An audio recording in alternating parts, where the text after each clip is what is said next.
Setelah Yesus mengatakan semuanya itu, keluar ia dari situ bersama-sama dengan murid-muridnya, dan mereka pergi ke seberang sungai Kidron. Di situ ada suatu taman, dan ia masuk ke taman itu bersama-sama dengan murid-muridnya.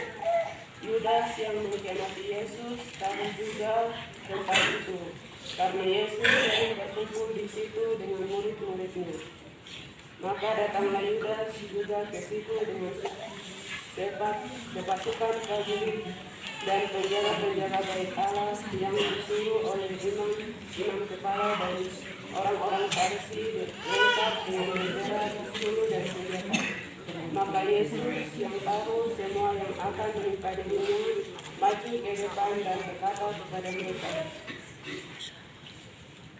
"Siapakah yang kamu cari?" Jawab mereka, "Yesus dari Nazaret." Katanya kepada mereka, "Akulah dia." Yudas yang mengkhianati dia berdiri juga di situ bersama-sama mereka. Ketika ia berkata kepada mereka,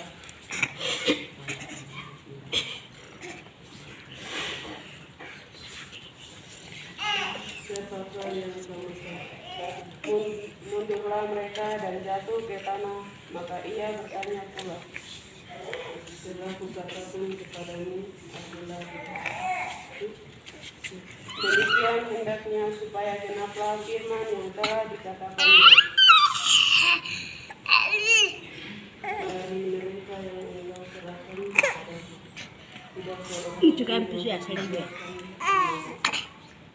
Lalu Simon Petrus yang membawa pedang itu menetapkannya kepada hamba imam besar dan memutuskan telinga kanannya. Nama hamba itu Malkus. Kata Yesus kepada Petrus, "Serukanlah kepadamu itu, bukankah aku harus meninggalkanmu dijadikan itu?" Maka pasukan prajurit serta perwiranya dan penjaga-penjaga yang disuruh orang Yahudi itu menangkap Yesus dan membelenggu dia. Lalu mereka membawanya mula-mula kepada Hanas, karena Hanas adalah mertua Kayafas yang pada tahun itu menjadi imam besar. Dan Kayafaslah yang telah menasihatkan orang-orang Yahudi, adalah lebih berguna jika satu orang itu mati untuk seluruh bangsa. Simon Petrus dan seorang murid lain mengikuti Yesus. Murid itu mengenal imam besar, dan ia masuk bersama-sama dengan Yesus ke halaman istana imam besar. Tetapi Petrus tinggal di luar dekat pintu. Maka murid lain tadi yang mengenal imam besar kembali keluar, bercakap-cakap dengan perempuan penjaga pintu, lalu membawa Petrus masuk. Maka kata hamba perempuan penjaga pintu kepada Petrus, "Bukankah engkau juga murid orang itu?" Dijawab Petrus, "Bukan." Sementara itu hamba-hamba dan penjaga-penjaga bait Allah telah memasang api arang, sebab hawa dingin waktu itu, dan mereka berdiri berdiam di situ. Juga Petrus berdiri berdiam bersama-sama dengan mereka. Maka mulailah imam besar menanyai Yesus tentang murid-muridnya dan tentang ajarannya. Jawab Yesus kepadanya, Aku berbicara terus terang kepada dirimu. Aku selalu mengajar di rumah-rumah, di barat, di bait Allah. Tempat semua orang Yahudi berkumpul, aku tidak pernah berbicara sembunyi-sembunyi. Mengapa yang lain menunggu aku? Karena mereka baru pernah mendengar apa yang dikatakan kepada mereka. Sungguh mereka tahu apa yang telah disatakan. Ketika ia mengatakan hal itu, seorang penjaga yang berdiri di situ menampar mukanya sambil berkata, "Beritukah jawabmu kepada imam besar?" Jawab Yesus kepadanya, "Jikalau kataku itu salah, tunjukkanlah salahnya. Tetapi jikalau kataku itu benar, mengapa engkau menentang?" Maka Hanas mengirim dia terbelenggu kepada Kayafas, imam besar itu. Simon Petrus masih berdiri berdiam.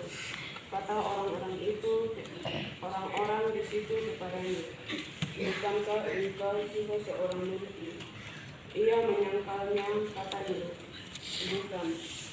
Kata seorang hamba imam besar, seorang keluarga dari hamba yang telinganya dipotong potong, "Bukankah engkau melihat taman itu bersama-sama dengan dia?" Maka Petrus menyangkalnya pula, dan ketika ia itu berkokoklah tahan. Maka mereka membawa Yesus dari Kayafas ke gedung pengadilan. Ketika itu hari masih pagi. Mereka sendiri tidak masuk ke gedung pengadilan itu supaya jangan menajiskan diri, sebab mereka hendak makan Paskah. Sebab itu Pilatus keluar mendapatkan mereka dan berkata, "Apakah tujuan kamu terhadap orang ini?" Jawab mereka kepadanya, "Jikalau ia bukan seorang penjahat, kami tidak menyerahkannya kepadamu." Kata Pilatus kepada mereka, "Ambillah dia dan hakimilah dia menurut Taurat." Kata orang-orang Yahudi itu, "Kami tidak diperbolehkan membunuh seseorang. Demikian hendaknya supaya dengan firman yang dikatakan untuk mengatakan bagaimana caranya ia akan mati." Maka kembalilah Pilatus ke dalam gedung pengadilan, lalu memanggil Yesus dan bertanya kepadanya, "Engkau inilah raja orang Yahudi?" Jawab Yesus, "Apakah engkau katakan hal itu dari hatimu sendiri, atau adakah orang lain berbicara kepadamu?" Maka Pilatus, "Apakah aku seorang Yahudi? Bangsamu sendiri dan imam-imam kepala yang pernah menyerahkan engkau kepadamu. Apakah yang engkau bela engkau berbuat?" Jawab Yesus, "Sebagianku bukan dari dunia ini. Jika sebagianku dari dunia ini, maka namaku yang lain dilawat, supaya aku jangan menyerahkan kepada orang lain. Akan tetapi sebagianku bukan dari sini." Maka kata Pilatus kepadanya, "Jadi engkau adalah raja?" Jawab Yesus, "Engkau menyatakan bahwa aku adalah raja. Untuk itulah aku mau, dan untuk itulah aku datang ke dalam dunia ini, supaya aku menjadi kesaksian tentang kebenaran. Setiap orang berasal dari kebenaran mendengarkan suara." Kata Pilatus kepada Yesus, "Apakah kebenaranku?" Sesudah mengatakan demikian, keluarlah Pilatus lagi mendapatkan orang-orang Yahudi dan berkata kepada mereka, "Aku tidak mendapati kesalahan apapun padanya. Tetapi pada kamu ada kebiasaan bahwa pada Paskah aku membebaskan seorang bayi. Maukah kamu supaya aku membebaskan raja orang Yahudi bayi?" Mereka berteriak keras, "Jangan dia, melainkan Barabas." Barabas adalah seorang pembunuh. Lalu Pilatus mengambil Yesus dan menyuruh orang menangkap dia. Prajurit-prajurit menganyam sebuah mahkota biru dan menaruhnya di atas kepalanya. Mereka memakaikan dia jubah ungu, dan sambil maju ke depan mereka berkata, "Salam, hai Raja orang Yahudi." Lalu mereka menampar mukanya. Pilatus keluar lagi dan berkata kepada mereka, "Biarlah aku membawa dia keluar kepada kamu, supaya kamu tahu bahwa aku tidak mendapati kesalahan apapun padanya." Lalu Yesus keluar bernapas tinggi dan berjubah ini. Maka kata Pilatus kepada mereka, "Biarlah manusia itu." Ketika imam-imam kepala dan penjaga-penjaga itu melihat dia, berteriak kepada mereka, "Salibkan dia, salibkan dia." Kata Pilatus kepada mereka, "Ambil dia dan salibkan dia, sebab aku tidak mendapati kesalahan apapun padanya." Jawab orang-orang Yahudi itu kepadanya, "Kami mempunyai hukum, dan menurut hukum itu ia harus mati, sebab ia menganggap dirinya sebagai anak Allah." Ketika Pilatus mendengar perkataan itu, ditambah satu gelas ia. Lalu ia masuk pula ke dalam gedung pengadilan dan berkata kepada Yesus, dari manakah asalmu? Tetapi Yesus tidak menjawab dan memberi jawab kepadanya. Maka kata Pilatus kepadanya, tidakkah engkau mau bicara dengan aku? Tidakkah engkau tahu bahwa aku berkuasa untuk membebaskan engkau dan berkuasa juga untuk menyalibkan engkau? Jawab Yesus, engkau tidak mempunyai kuasa apapun kepada aku. Jikalau kuasa itu tidak diberikan kepadamu dari atas, sebab itu dia menyerahkan aku kepadamu yang bisa kepada. Sejak itu Pilatus berusaha untuk membebaskan dia, tetapi orang-orang Yahudi berteriak, jikalau engkau membebaskan dia, engkau bukanlah seorang raja. Setiap orang yang menganggap dirinya sebagai raja, dia melawan raja. Ketika Pilatus mendengar perkataan itu, ia menyuruh membawa Yesus keluar, dan ia duduk di kursi pengadilan di tempat yang bernama Litos Rotos, dalam bahasa Ibrani Gabata. Hari itu adalah hari persiapan Paskah, kira-kira jam 12. Kata Pilatus kepada orang-orang Yahudi itu, inilah rajamu. Maka berteriaklah mereka, Menyatakan dia, salibkan dia. Kata Pilatus kepada mereka, haruskah aku membunuh rajamu? Jawab imam-imam kepala, kami tidak mempunyai raja selain daripada Kaisar. Akhirnya Pilatus menyerahkan Yesus kepada mereka untuk disalibkan. Mereka menerima Yesus sambil memikul salibnya. Ia pergi keluar ke tempat yang bernama tempat tengkorak, dalam bahasa Ibrani Golgota.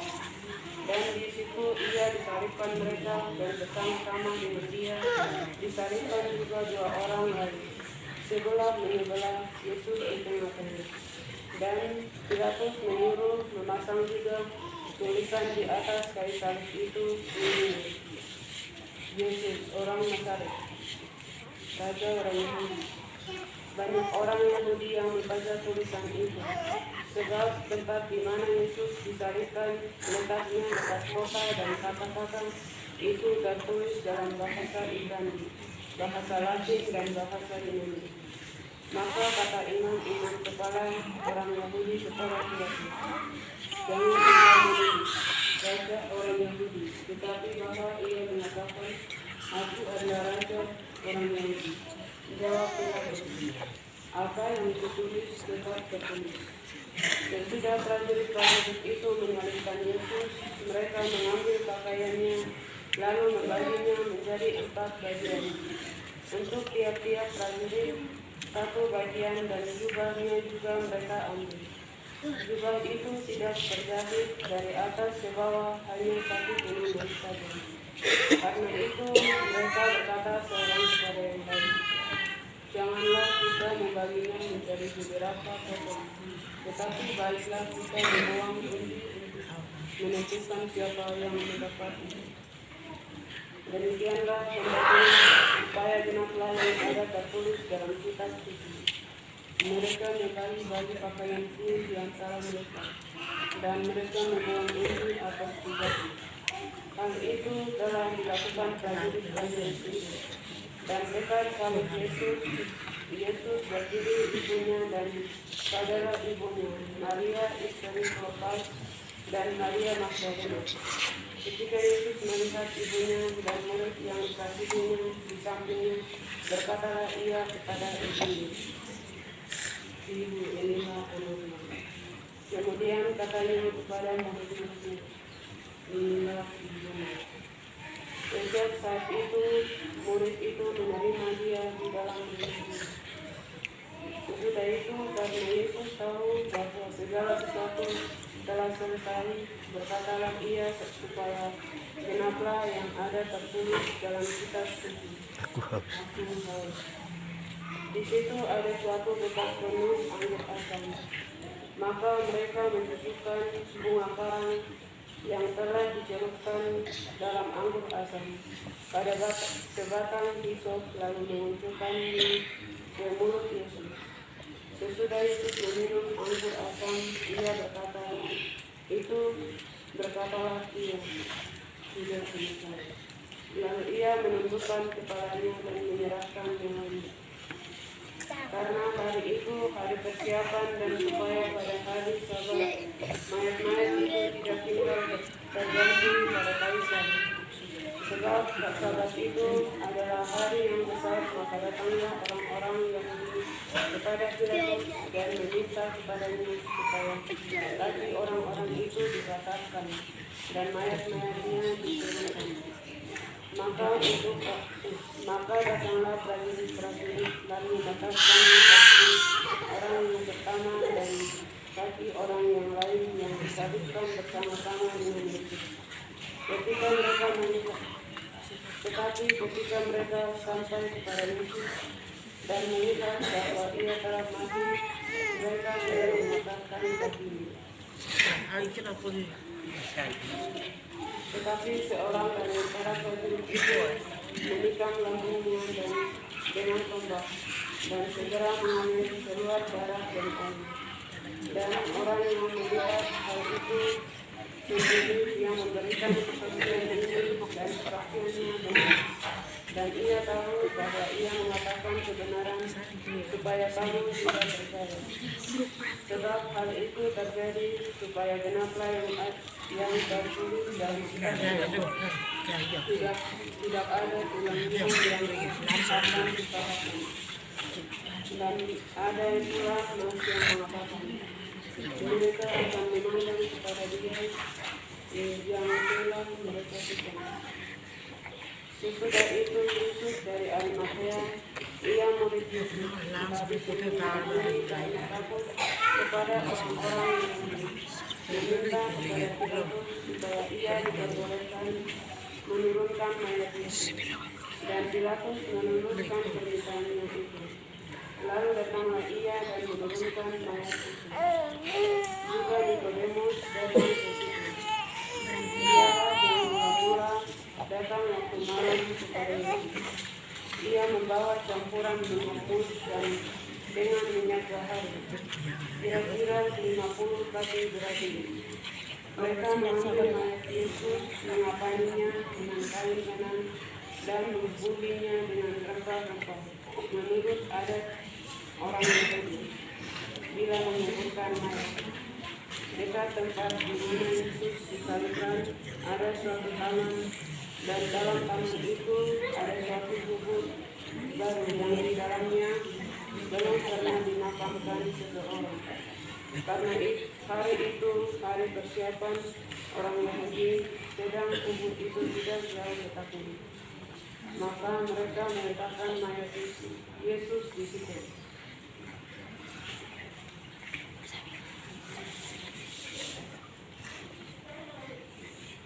Pada hari pertama minggu itu pagi-pagi genap, ketika hari masih gelap, pergilah Maria Magdalena ke kubur itu, dan ia melihat bahwa batu telah diambil dari situ.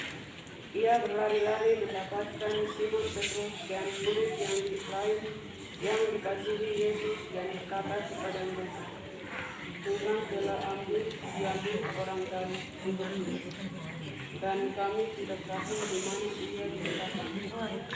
Maka berangkatlah Petrus dan murid yang lain itu ke kubur. Keduanya berlari bersama-sama, tetapi murid yang lain itu berlari lebih cepat daripada Petrus, sehingga lebih dahulu sampai di kubur. Ia menjenguk ke dalam dan melihat kapan terletak di sana. Akan tetapi ia tidak masuk ke dalam. Maka datanglah Simon Petrus juga menyusul dia dan masuk ke dalam kubur itu. Ia melihat kain kapan terletak di sana. Sedang kain peluh yang tadinya ada di kepala Yesus tidak terletak dekat kain kapan itu, tetapi ada di samping di tempat yang lain dan tidak tertutup. Maka masuklah juga murid yang lain, yang lebih dahulu sampai di kubur itu, dan ia melihatnya dan percaya.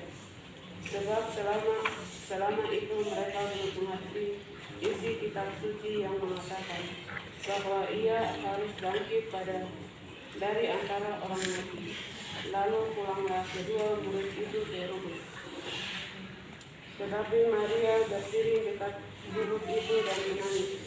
Sambil menangis, ia menjenguk ke dalam kubur itu, dan ditampakkan olehnya dua orang malaikat berpakaian putih, yang seorang duduk di sebelah kanan kepala dan yang lain di sebelah kaki di tempat mayat Yesus terbaring. Kata malaikat-malaikat itu kepadanya, "Ibu, mengapa engkau menangis?" Jawab Maria kepada mereka, "Tuhanku telah diambil orang dan aku tidak tahu di mana ia diletakkan." Sesudah berkata demikian, ia menoleh ke belakang dan melihat Yesus berdiri di situ, tapi ia tidak tahu bahwa itu adalah Yesus. Kata Yesus kepadanya, "Ibu, mengapa engkau menangis? Siapakah yang engkau cari?"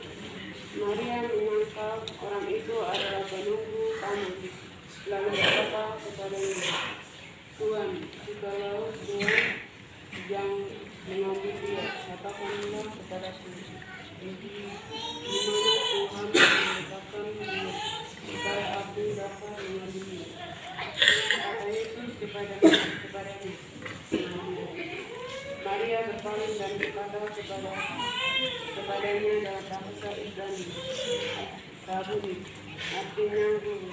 Kata Yesus kepadanya, "Janganlah engkau menuduhku, sebab aku berjanji kepada Bapa, tetapi janji kepada saudara-saudaraku dan berkata-katalah kepada mereka,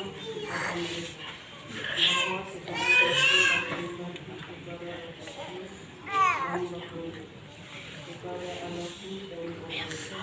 Maria Magdalena pergi dan berkata kepada mereka, "Aku telah melihat Tuhan," dan juga bahwa dia yang mengatakan bahwa itu kepadanya. Ketika hari sudah malam, pada hari pertama minggu itu, berkumpullah murid-murid Yesus di suatu tempat dengan pintu-pintu yang terkunci, karena mereka takut kepada orang-orang Yahudi. Pada waktu itu datanglah Yesus dan berdiri di tengah-tengah mereka dan berkata, "Damai sejahtera bagi kamu." Dan sesudah berkata demikian, ia menunjukkan tangannya dan lambungnya kepada mereka. Murid-murid itu bersukacita karena ketika mereka melihat Tuhan. Maka kata Yesus sekali lagi, "Damai sejahtera bagi kamu. Sama seperti Bapa mengutus aku, demikian juga sekarang aku mengutus kamu." Dan sesudah berkata demikian, ia mengutus mereka dan berkata, "Berimalah Yesus, jikalau kamu mengampuni dosa orang, dosanya diampuni. Dan jikalau kamu menyatakan dosa orang, dosa Tuhan, dosanya tetap ada." Tetapi Thomas, seorang dari ke-12 murid itu, yang disebut Didimus, tidak ada bersama-sama mereka ketika Yesus datang ke situ. Maka kata murid-murid yang lain itu kepadanya, "Kami telah melihat Tuhan." Tetapi Thomas berkata kepada mereka, "Sebelum aku melihat bekas kaki pada tangan ini, dan sebelum aku mencucukkan jariku ke dalam bekas paku itu, dan mencucukkan tanganku ke dalam lambungnya, sekali-kali aku tidak akan percaya."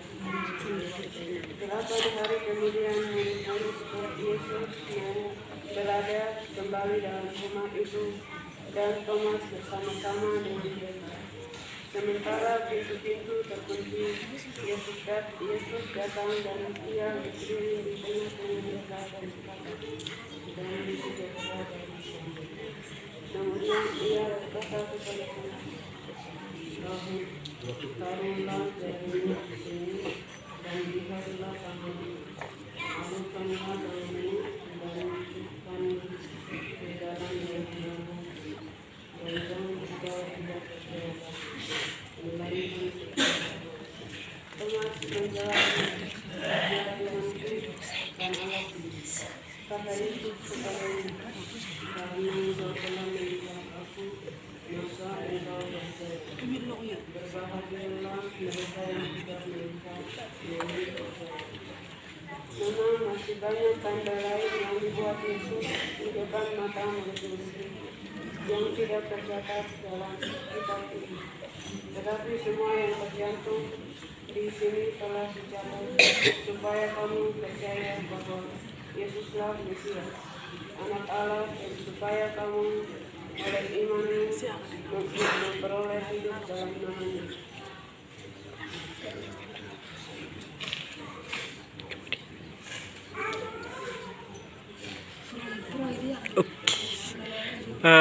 Demikianlah Injil Tuhan, terpujilah Kristus.